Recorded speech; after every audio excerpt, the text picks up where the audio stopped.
And now, welcome to Chai with Manju, with your host, Dr. Manju Sheth. Welcome to Chai with Manju. Our guest today is Vinita Gupta. She's the legend in Silicon Valley and made history as the first Indian woman to take her company public in 1994. She's also a national bridge champion, a huge advocate for women in tech and silicon spaces, and most recently, the author of this book, Women Indeed. Let's meet her. So, Vinita, welcome. It's so nice to have you on this show. So, how is your visit to Boston going so far? Wonderful, wonderful. I am so glad to be talking to you. It is always a pleasure to talk to the audience because that's the chance I get to tell people my side of the story, which is a Silicon Valley story. Right. So let's start your story right at the beginning. You were born in Lucknow, raised in Delhi, and then you went to what's now called the IIT Roorkee. And then, of course, you came here alone at the age of 23 to UCLA to study electrical engineering. So what were your early years like, and how did they shape your extraordinary journey? Well, there is a nature that I was born with, I say, which is I was a little bit of a rebellious person. Oh, okay. And that, I think, served me well in life. But then that was tempered or reigned by presence of spirituality at home, which kind of shaped me, I should say, in my journey forward, where there was something which I never could get off. It was to do with focus. It had to do with respecting people and being authentic. And that made my journey the easiest journey. So that's what faced me. Now, when I came to this country as a single woman in 1973, which was a long time back, the biggest challenge was I came from a very segregated society. In college, for example, in Roorkee, men and women, they didn't talk to each other. And I arrived here where they were hugging and kissing, and I almost drew an invisible circle around me, which said, "Touch me not." Yeah. So how do you manage yourself when you don't understand the culture? And the cultures were so different, and I had no exposure to Western culture. So how did you adapt? And I remember reading one thing which really impressed me is that you were so focused on your work that being a woman didn't matter, being brown didn't matter. But how did you adapt in that culture so nicely? So many women now, even my daughter, she's in her 20s, they're still different. So what do you tell these young women who are in the corporate world, how they should adapt? How should they live their life in a very male-based corporate culture still? Well, as a Indian in Silicon Valley, I did interact with a lot of professional Indian men, not at work, but as friends, extended friends or extended families. So I saw that even they were not comfortable. So my whole effort was to get myself comfortable in the culture and not see myself as a man or a woman. What did I try to do, which I remember? I tried to copy American accent because I said, oh, nobody will understand me. So it was out of that. I tried to copy American accent, and in that business, I wouldn't clarify my thoughts as well because I was too focused internally on myself. So once I watched a Stanford Indian professor give a talk, and in that talk, I realized that he could talk in his own accent, which was a little bit American. He had been in this country for probably 30 years by then. I had been only here for 5 years. And I said, perfectly people are understanding him. Right. So that just kind of gave me the confidence that my accent was good enough and I should focus on thought process when I'm talking as opposed to my accent. Right. That makes sense. That makes sense. You made history as the first Indian woman to take her company public in 1994. What was that experience like, and how do you feel about it about so many years later?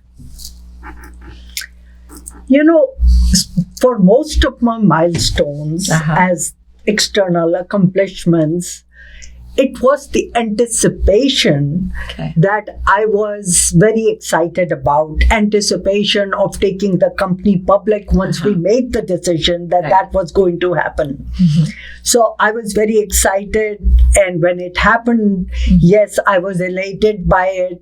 But it was like a slippery slope that I rested only for a few seconds or maybe a day. And then you kind of get sucked into the problem-solving mode of a CEO founder. And that's what it was like.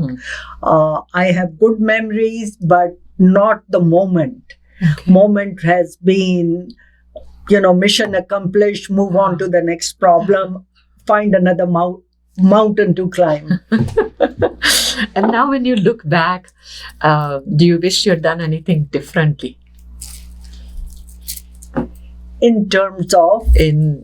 How you went through the whole process.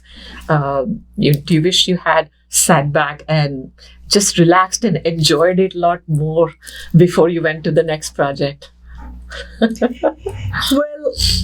there were a lot of surprises because Wall Street is totally a different game. It is an institution that I had absolutely no knowledge of. For example, as soon as you go public, in the process, I would say no, there is nothing. But surprises were many. For example, every day after you go public, you get measured by the stock price. So if the stock price goes up, your stars go up. If the stock price comes down, your stars go down. People walking in front of my door in the office would be gauging me by, that's, or at least I felt that, they were gauging me. They probably were not. So that was difficult because you should be focused on business, not on the stock price. Stock price is the outcome of how your business is doing. But not always. Because if Fed raises the interest rate, the stocks go down. So I have no control on that. And I didn't understand all these things. So there were a lot of learnings to be done, how you present your quarterly earnings call, especially the first time we had bad news to report, like a product delay. It was, we asked for advice of our investment bankers how to conduct ourselves on the quarterly conference call. And they said, it really doesn't matter. Street knows that things are going to be not going as planned. It's just the tone of your voice that counts. You have to show confidence in your voice, which means confidence that you can come back. So all these things were learning process like in any other discipline.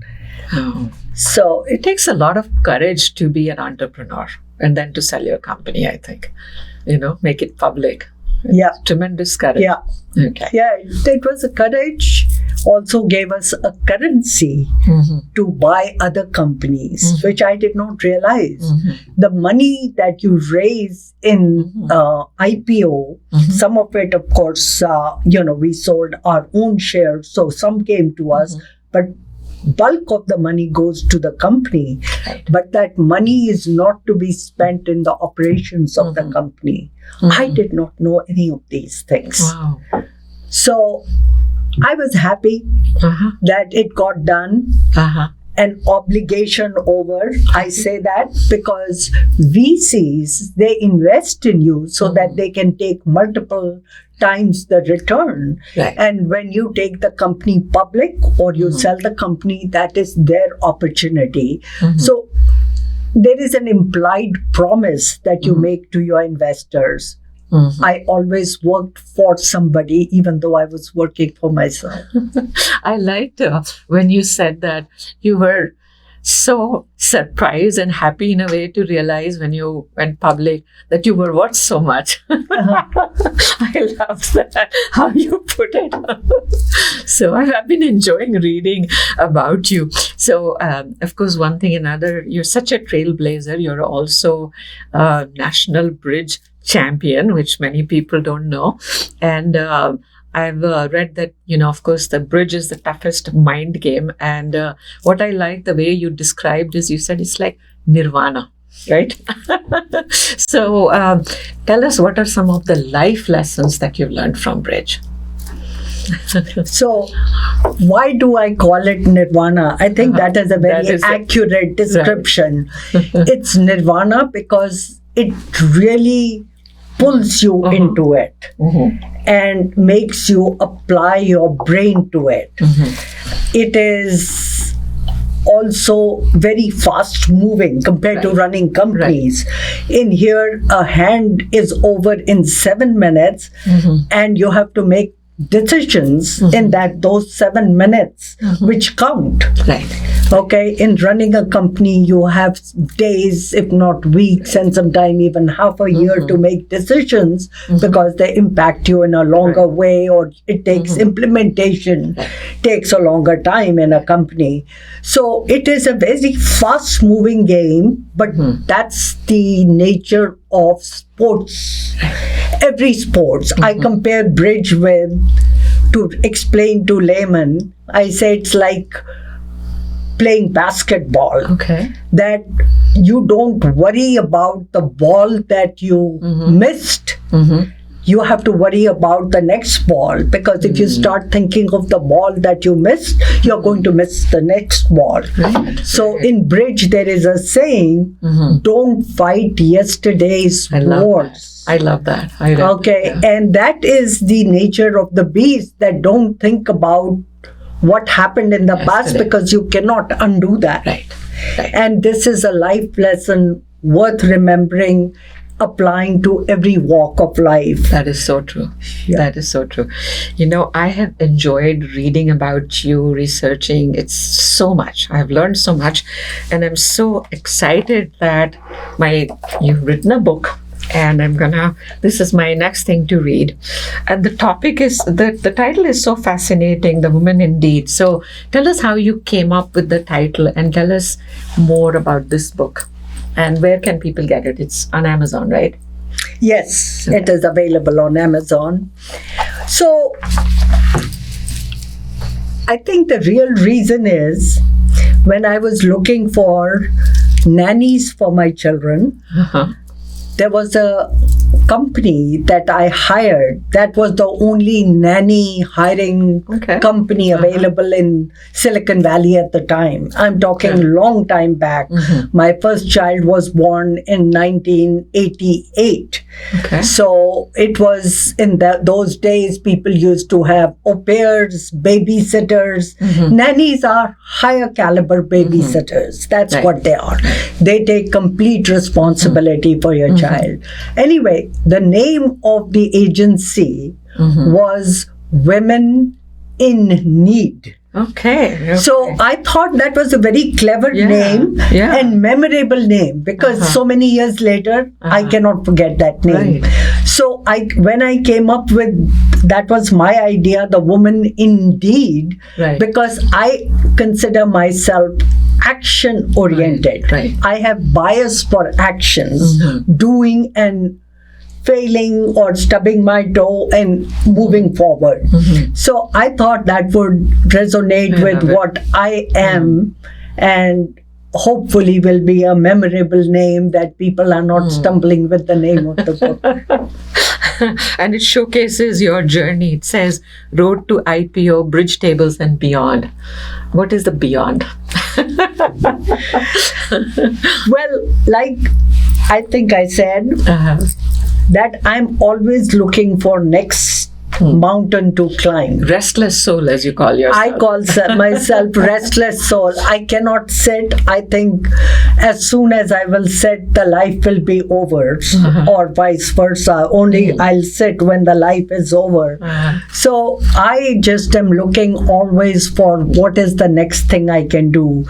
I was not a business person, and I became a business person. I was never a writer, and I became a writer. I was never talented at any of these things, including painting, and I paint. Yes, after 35 years, you took that up, right? I took it up. I used to paint in high school. That's when I learned. So I just, I'm a doer, and I continue to move forward with something which is new, exciting, that energizes me. So beyond is always what is the next. I'm also looking for that.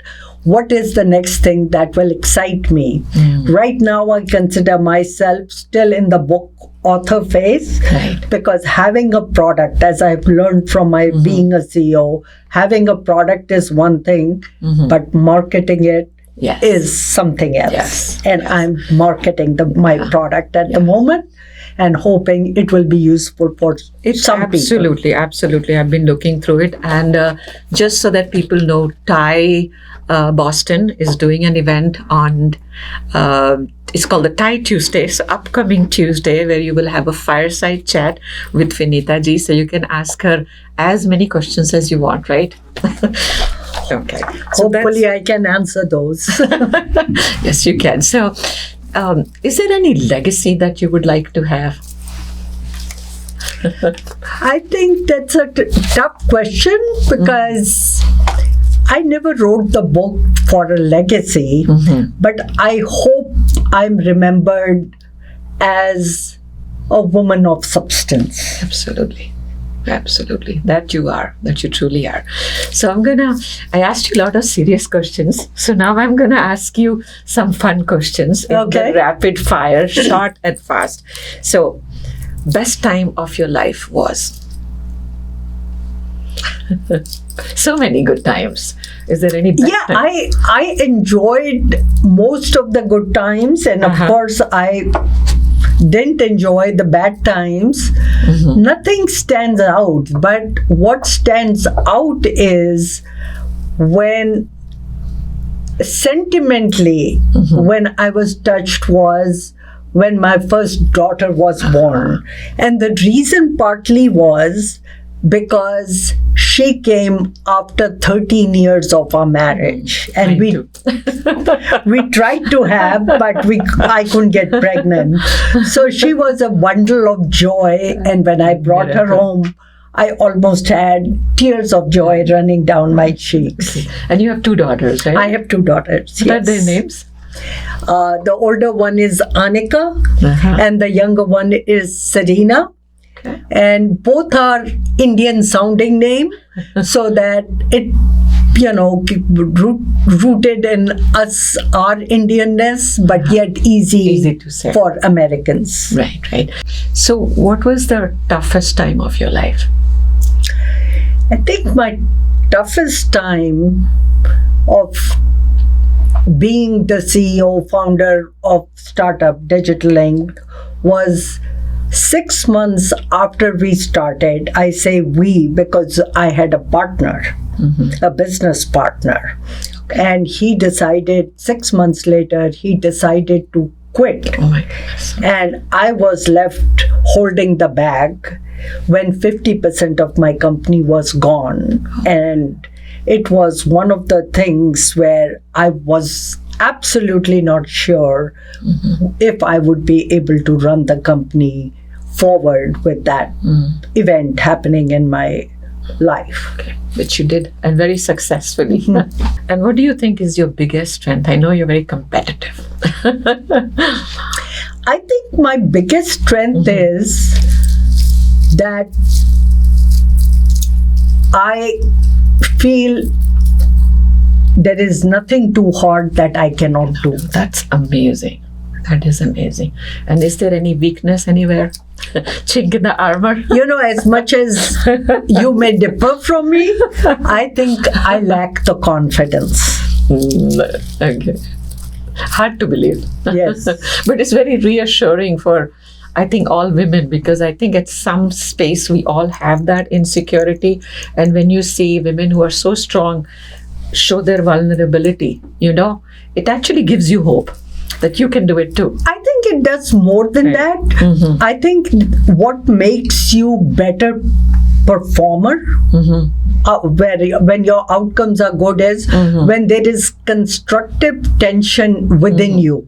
Right. That part of you says, there is no job hard for me that I cannot do. And part of you said, really, do you think I can do it? Yeah. So I think that creates a constructive tension, and that's when I perform the best. So it has worked for me, but that's my weakness. Okay. Now, if you had an hour to spend with anybody, living or dead, or anywhere in the world, who would you like to spend an hour with? I don't admire people easily, but I haven't met this gentleman, and I cannot because he's no longer alive. But persons whose words of wisdom have always triggered in my mind and taken hold of me is Charlie Munger. Oh, okay. Charlie Munger was so profound in his thinking, in his life's observations, and he had no time to articulate what he had to say. So his words are in half sentences. And Poor Charlie Almanac is a book written by somebody else of what he had to say. Wow, that's and interesting. It is one of my favorite books. It will always find a good spot on my bookshelf because I still pick it out and read some parts of it. It's energizing, how profoundly. So yes, that would be the person I wish I had 2 hours to spend with. To check that out. And what advice would you like to give to the 23-year-old Vinita who was at that airport coming here alone?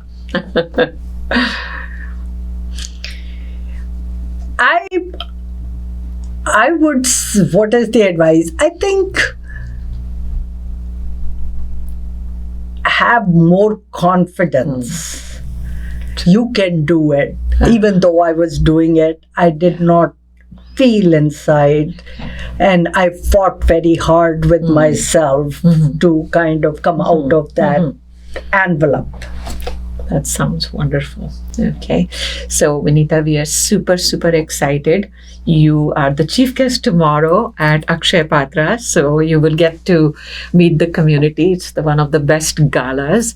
And then, of course, on Tuesday, it's Thai Tuesday with a fireside chat. So, we'll be seeing you. And thank you so much for your time. It's been very special. Thank you, Manju, for having me on your show. Thank you.